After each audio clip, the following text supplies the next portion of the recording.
sat around the office talking about the handful of amazing roads that the Middle East has to offer, and Phil, with one L, mentioned that legend told of a road in Saudi Arabia that would rate up there with the greatest. Brilliant, let's do a road trip. But what to do it in? What better than the best everyday supercar on the market? We got on the phone to McLaren and asked them very nicely if we could borrow a bunch of 12Cs. After a bit of toing and froing, they said yes. Maybe this plan was actually going to happen. Then we got on the phone to our friend Faisal bin Laden,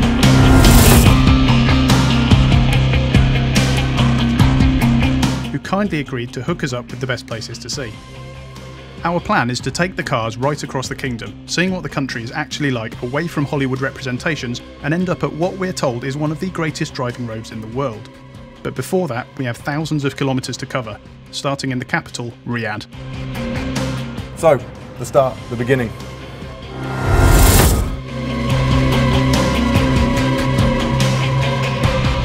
I think it's going to be a bit of a challenge. We've got a secret kingdom to uncover. Step 1. Pick up the cars from the McLaren dealer. We've got an orange 12C coupe and a white Spider. Faisal has his own grey 12C, and we've got an orange Spider along for the ride too, as well as a couple of support trucks in case anything goes wrong. Mr. Faisal bin Laden is joining us. So what have we got? We've got to go to Reem. Yeah. And then we're making our way to Buraydah. Then Buraydah, then stop over in Medina, then to Yumbu, and then we head down to Jeddah. So what can we expect? Cars, fun, and hopefully nice weather.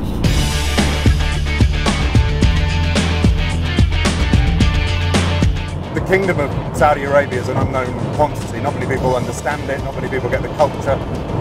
Nobody really knows what it looks like.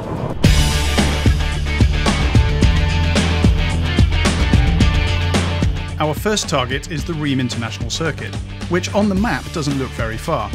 But Saudi is a big place, and by the time we leave the city boundaries of Riyadh, fuel up and arrive at the track, it's dark.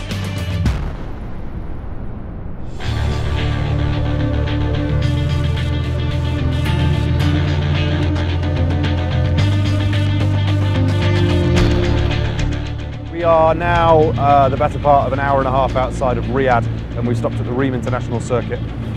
We're about to have a bit of fun in the dark, and then we've got a 2-hour drive cross country to Buraydah, where we're camping up tonight.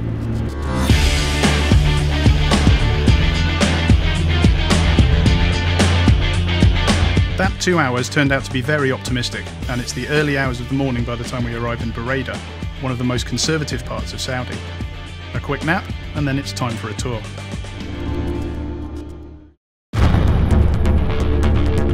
Basically, we're exploring a little bit of Buraydah. We're checking out the old trades and the families that work here.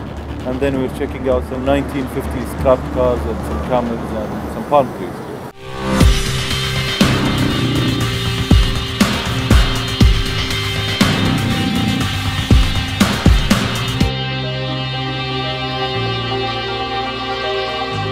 We had a short history lesson from Buraydah native Ibrahim. 20th of October 1951. This is the treasure map, just half of it. This was made specifically for the opening of the railway.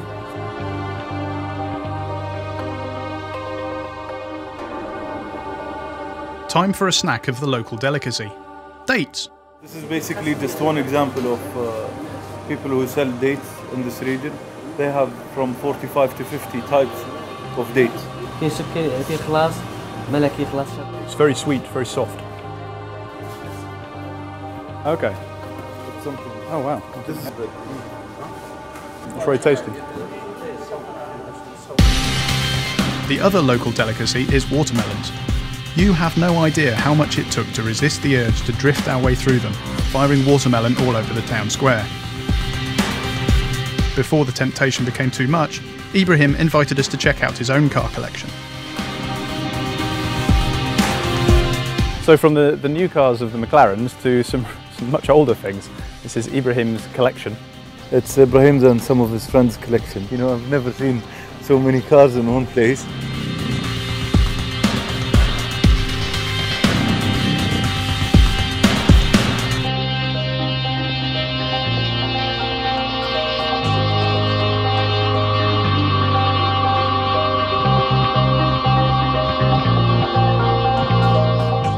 From Buraydah, there followed a very, very long cross-country drive through the desert.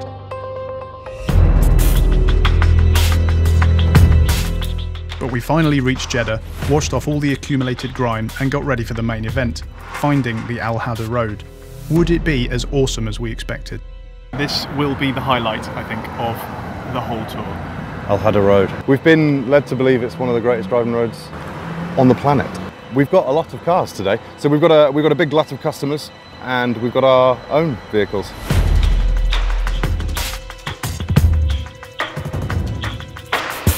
The journey to the Al Hada road takes us around the holy city of Mecca, across more monotonous highway. And then we see it. And it looks like it'll be worth the wait. But fate is conspiring against us, and problem after problem is fired our way. Firstly, the road is closed for repairs. Luckily, a few words from friends in high places gets it open for us. But it seems closed is an understatement. Half of it isn't even there. A man stood right behind you, he's got a massive digger. He's going to go move that rock and the other two that are beyond it, and we're going to get back on it.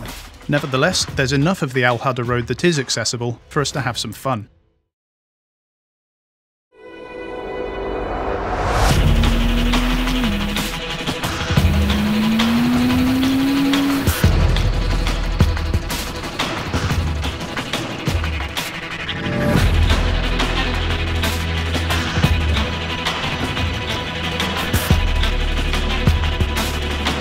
And then, the unexpected.